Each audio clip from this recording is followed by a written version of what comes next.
I have some great HOA stories for you today, and you're going to love that title story too. Here's our first one. This Karen story takes place in an HOA. Immigrant Karen becomes an absolute menace to our neighborhood, posted by Ryan the Sith Lord.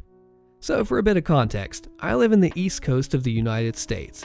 I moved into a complex with an HOA. For paying the HOA, we get many benefits like free parking, free usage of the pool and the gym, and other benefits. There are way too many individual stories of the Karen to include in one post, so I'll go through the story that involves my family. My parents go to the pool for the first time a few weeks after moving in. Before they even set their stuff down, the lady, oh man, this lady. We had no idea what we signed up for. The first thing she says to them is, "Are you an owner or a renter?" "Excuse me," my dad says. They go back and forth and they introduce themselves to each other. The thing that makes her stand out among everyone else is her accent. Because I respect her privacy, I won't be saying what country she's from, and all I'll say is that she wasn't born in America, and she has an extremely thick accent. So her disputes with people can actually be somewhat funny to watch. Eventually, we became friends with her. She was very nice to us, but one fateful day, she didn't show up to the pool. This was very odd for her, as if the pool was open, well, she was there, and she was there on time. Other neighbors tell us that she was going to go get scanned as she had some sort of growth in her thyroid. She comes back, and she came back with a vengeance. After making friends with multiple different families in the complex, me and my dad would do work for them. We did handyman work for one older couple, and they loved it so much, the word got out, and now we do work for many people in our complex. Eventually, we start doing work for our immigrant neighbor. My dad and her husband negotiate what we're going to do for them, and they came up with a plan and a price. So we go there, we do our thing, and they come back and they make us do a lot more work than we bargained for. It not only tired us the heck out, but it also made us work for another 2 non-bargained hours. We were exhausted, and my dad said, "Hey, not for nothing, but all these extra things you made us build and hang were not part of our original deal." And my dad asked if they could pay us a little more. Karen leaves and asks her husband to deal with my dad. A massive argument ensues, and eventually, me and my dad just leave. Her husband told her that he threatened him, which he did not do at all. Trust me, I was there with him. She calls my dad and they get into a huge fight on the phone, and they cut ties. Around this same time, I started making friends of my own. A boy similar to my age and his younger sister come up to me and we started talking. Eventually, the parents all started talking and we all became friends. The only problem is, they are really close with the Karen that we don't like. One day at the pool, she goes on a psychotic rant and starts saying really nasty crap to my parents. She was sitting at the table with the mother of my new friends and she heard the whole thing. That day, we found out that she has anxiety because my mom goes to the bathroom after the fight and she sees her in the ladies' room crying. She comes out and apologizes on Karen's behalf. We're still friends with them to this day, but it can get complicated hanging out because they are always with her. Karen says all the negative stuff that she wants about us to them. They all just shrug it off and tell her not to talk like that.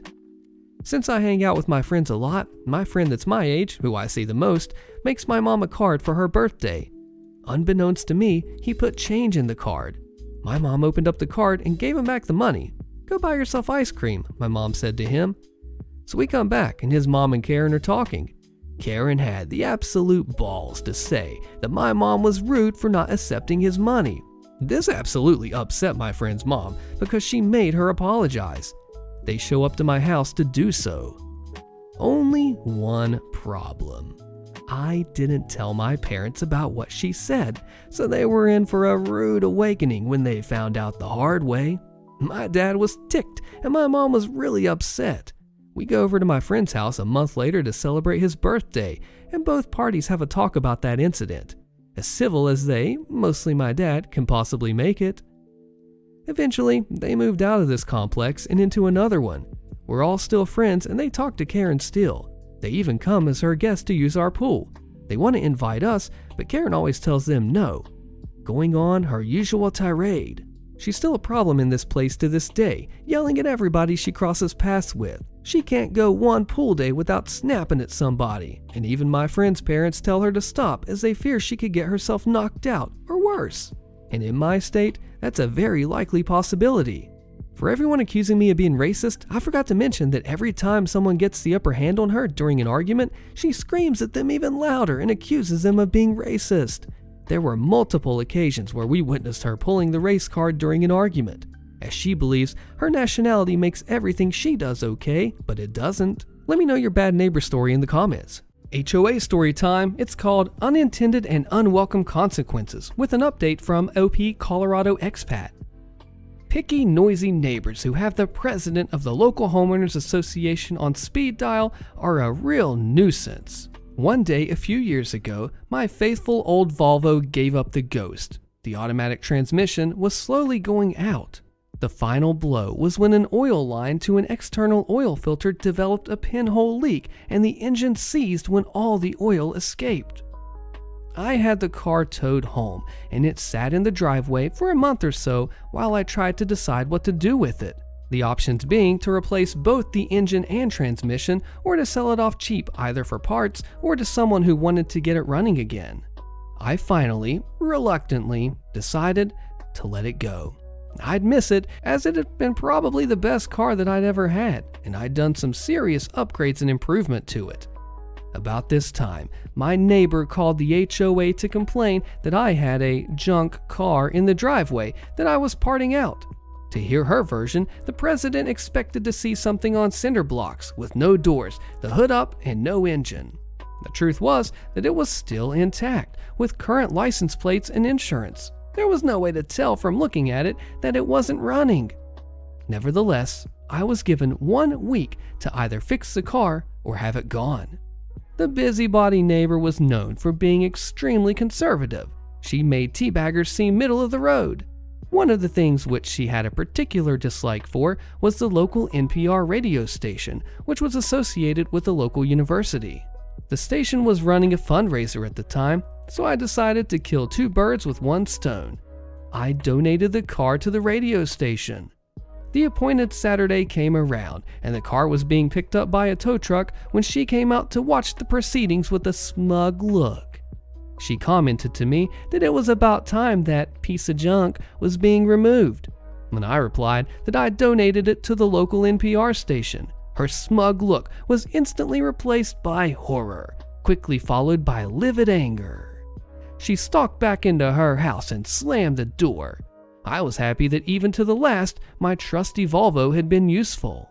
This was enough to satisfy me. There's a line between payback and harassment. Also, I didn't think a vendetta would have been justified. Her complaints have since become self-defeating. The HOA pretty much ignores her now. She switched her focus to a couple of young families who moved in. Her take of parents and their friends sitting out on the front porch, watching their kids playing, took the form of alleging gang activity. The HOA found that accusation to be so over the top, they now blow off her complaints. I'm filing a lawsuit, posted by American Water Lily, with more info in the comments. I work part-time at a store known for home decor and kitchen accessories. This is a really good job for me to have while I'm still in college. I've had my fair share of weird experiences with customers, but no one has been outwardly rude or verbally abusive towards me. As a former barista, I really appreciate this aspect. This specific incident occurred last week when I was closing. It was probably around 8 p.m. when I heard a loud crash from where I was up at the registers. My first instinct was to assume that someone was having a heart attack or a seizure, so immediately I run towards the sound of yelling. As a quick side note, our store has an undercover police detective who helps with loss and prevention.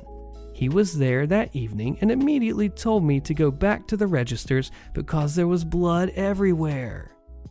A few customers told me what was going on, and then I was asked to help clean up the blood. We have proper sanitation equipment to do this without it becoming a hazard. I was still confused as heck until our detective came and told me everything. When I asked him what had happened, he said, "Some lady injured herself on purpose and got blood everywhere. She keeps yelling in the bathroom that she's going to sue the company." I asked him if he was sure she did it on purpose, and he said he saw the whole thing on the security cameras. I was pretty speechless at this point. We've never had this happen at our store. I ended up seeing the lady on her way out, and the craziest thing was that her injury was minor. She also kept claiming that she was a nurse, yet somehow managed to get blood everywhere. What kind of nurse doesn't know how dangerous blood can be? Before she left, she said over and over, "I'm filing a lawsuit. You guys are messed up." We ended up leaving an hour after we were supposed to because of the mess. I can't wait until her lawyer sees the video footage and comes to the same conclusion the rest of us did. Updates. Someone suggested this Karen does not have a lawyer, and OP says, "I know, it was just kind of amusing to hear her whining about it." This is a funny story here. I would love to see her face when she hears about the video, Red Truck 007 says. "I worked loss prevention many years ago when slip and pay was big. I had a report of a guy slipping and called the police because he was being way too loud about it. The cop shows up and asks for his ID, looks at it a second, and informs the guy he was the same cop to take his slipping report down the street 2 days ago. He left with the officer."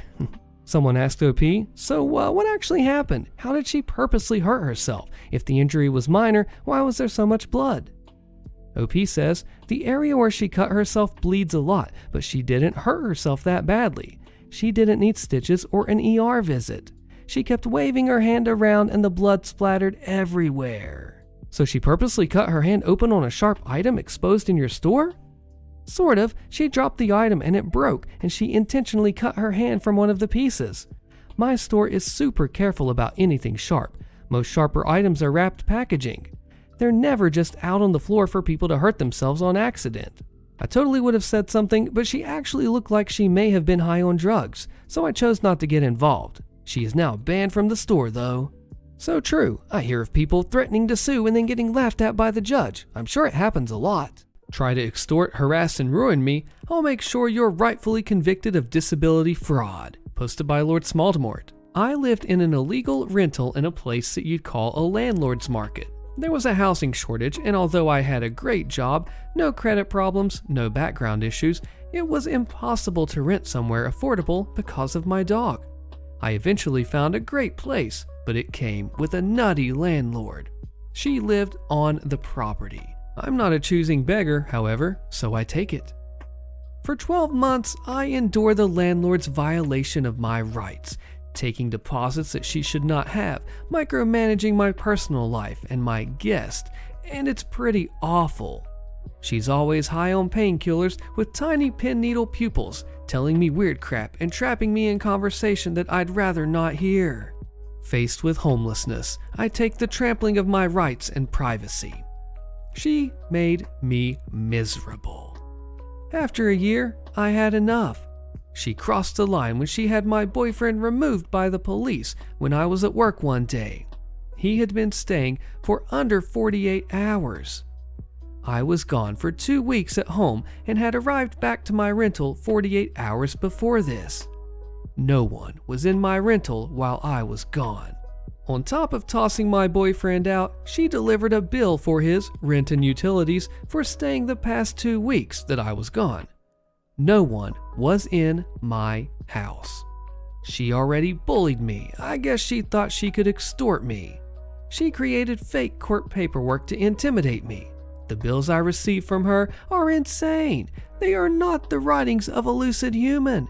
She gets all sorts of details wrong and makes personal statements that are inappropriate.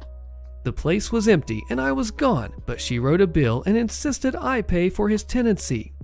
This is when crap hit the fan. I finally stand my ground. Extortion is the limit. Everything is falsified. I think it was the Vicodin talking and making her brave. As an aside, that will be super relevant later, her employer had an open fraud case against her.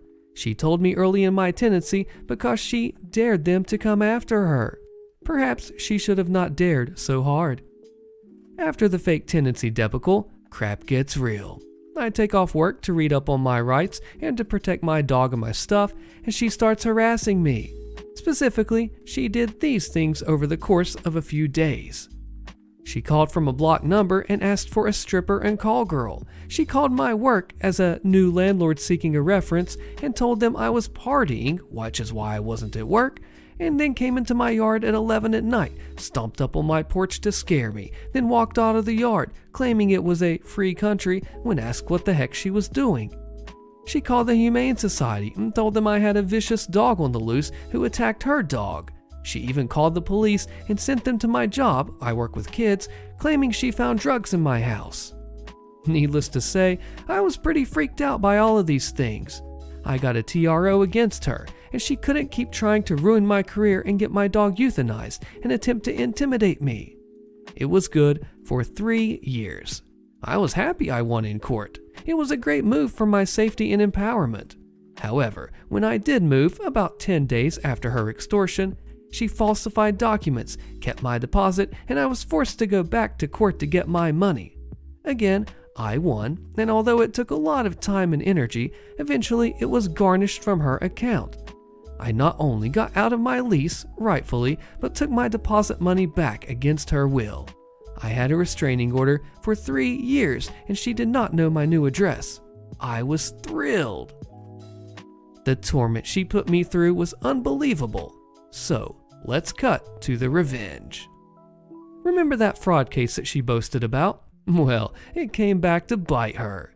Landlord boldly did construction, high as a kite on Vicodin, while collecting disability because she was wheelchair bound. See the issue here?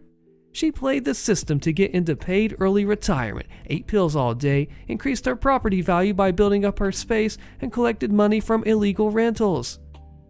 4 months before I moved out, she was doing construction, and I had a strange feeling I should document her fraud.